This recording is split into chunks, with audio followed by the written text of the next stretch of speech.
And welcome to the Israel Brief, brought to you by Lay of the Land. I'm your host, Rolene Marks, in Melbourne, Australia. I'm still here and a little less jet lagged, but it's all good.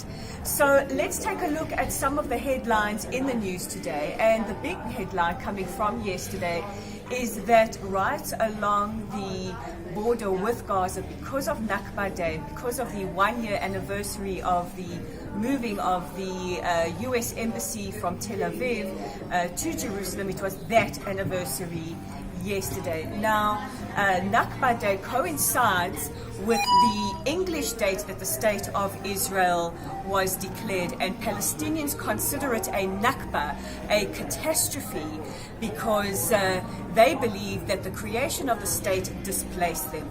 However, it must be said that when the partition plan was announced on the 29th of November 1947, the Arabs were given or offered land, preferring instead to declare war on the fledgling state of Israel. So every year on this anniversary, the Palestinians commemorate Naqba Day, and also coinciding with the riots along the border with Gaza, which started in March last year, they have continued that momentum. However, thank goodness that even though these riots occurred yesterday, there were no major injuries or incidents. Now, why am I here, you ask? I'm here in Wheato at their triennial conference, which starts this weekend.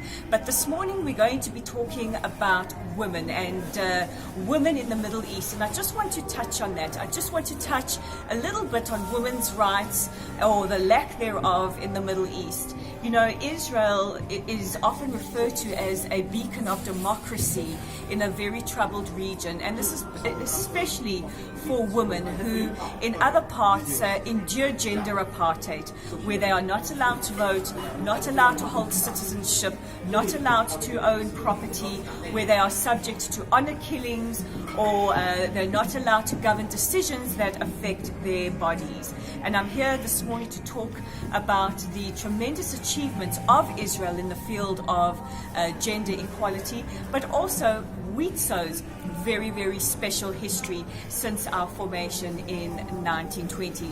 But I'll keep you informed about that a little later. But don't forget that you can read our awesome content online at www.layoftheland.online. You can also join our growing family. You should be a part of it too, on Facebook at Lotel Sat, and don't forget to click on the subscribe button below to get your daily edition of the Israel Brief. So here's hoping today will be a quiet day in Israel, and if you want, you can go online and check out NASA's satellite images of what happened with the Bereshit as well. I'm Rolene Marks. This is the Israel Brief, coming to you from Melbourne, Australia.